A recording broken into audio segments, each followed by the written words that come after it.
अब आते हैं एक बहुत ही इंटरेस्टिंग स्टोरी पर। अमेरिका की बॉन्ड यील्ड, ब्रेंट का भाव या एआई बबल। इस समय बहुत कुछ फंड मैनेजर्स के दिमाग में चल रहा है।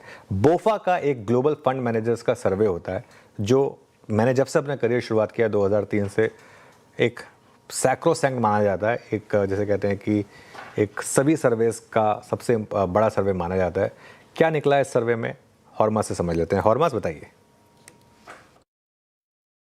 एक काफ़ी इंटरेस्टिंग सर्वे आया है बैंक ऑफ अमेरिका का और हर महीने ये सर्वे करते हैं। इस महीने उन्होंने 200 फंड मैनेजर्स को 8 और 14 मई के बीच कई महत्वपूर्ण सवाल पूछे और ये सारे फंड मैनेजर्स जो है लगभग $500 बिलियन से ज़्यादा के एसेट्स जो है मैनेज करते हैं। सबसे पहला सवाल जो फंड मैनेजर से पूछा गया कि बाजार के लिए सबसे बड़ी रिस्क क्या है। 40% फंड मैनेजर्स ये मानते हैं कि महंगाई का दोबारा लौट कर आना बाजार के लिए सबसे बड़ी रिस्क होगी। जियोपॉलिटिक्स और बॉन्ड डील्स जो है वो बाद में आते हैं। अब अगर बात करें कच्चे तेल की तो कीमतें अभी भी $100 के ऊपर बनी हुई है, लेकिन केवल 7% फंड मैनेजर्स ये मानते हैं कि साल आते आते या अगले 12 महीनों में तेल की कीमतें $100 से ऊपर बनी रहेंगी। 45% ये मानते हैं कि $80 से $90 और 23% फंड मैनेजर्स $70 से $80 के बीच की रेंज का कयास लगा रहे हैं। अब आगे अगर बढ़े तो बॉन्ड यील्ड्स इस वक्त एक चर्चा का विषय है और 30 साल की बॉन्ड यील्ड्स जो है 2008 के बाद के सबसे ऊंचे स्तरों पर है और 62% फंड मैनेजर्स ये मान रहे हैं कि ये 30 साल की बॉन्ड यील्ड जो इस वक्त 5.25% के आसपास है, अगले 12 महीनों में 6% तक जा सकती है और ये बाजार के लिए बहुत बड़ा रिस्क होगा।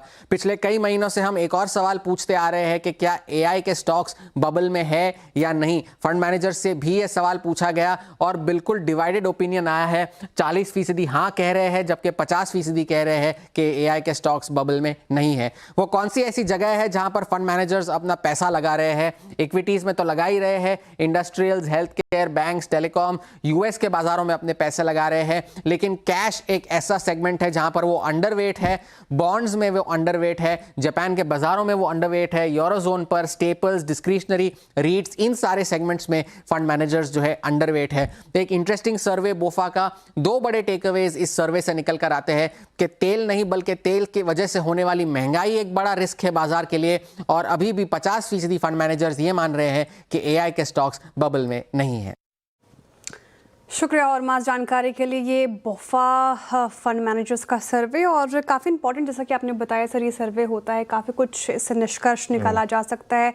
एक तो मेरी नजर गई कि 62% लोग ये मान के चल रहे हैं कि 6% के करीब करीब बॉन्ड यील्ड रह सकता है। एक बड़ा रिस्क होगा और इन्फ्लेशन जो महंगाई है वो कहीं ना कहीं डेंट डालेगी बाजार पर।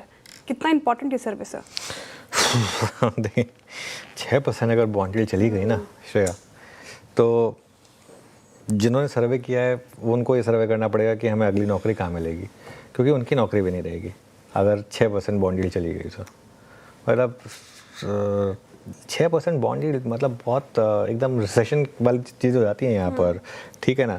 देखिए मैं हमेशा ही मानता हूँ कि जब हम उस लेवल पे पहुँच जाए ना जहाँ हम $200 क्रूड, 6% की बॉन्ड यील्ड, 5 लाख का सोना, 5 लाख का बिटकॉइन, जब इस तरीके की चीज़ें होने लग जाए ना तो मतलब आप इक्विटीज़ में बॉटम के काफ़ी करीब है।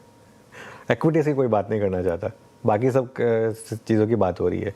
तो नॉर्मली, और यही मेरा मानना है कि थोड़ा सा आपको और भले नियर टर्म में पेन झेलना पड़े, लेकिन इस साल जो भी इक्विटीज़ में लगातार पैसा डालेगा अगले 2-3 साल में बड़ा पैसा बनेगा, क्योंकि ये सब चीज़ें जो है ना ये मार्केट फैक्टर इन कर लेता है और एक स्टेज के बाद आकर जो सेंट्रल बैंकर्स हैं, गवर्नमेंट्स हैं, वो भी नहीं चाहती कि ऐसा हो और वो कुछ ना कुछ एक्शन लेती हैं और ये मेरी होप रहेगी कि ऐसा कुछ ना कुछ एक्शन होगा। चलिए।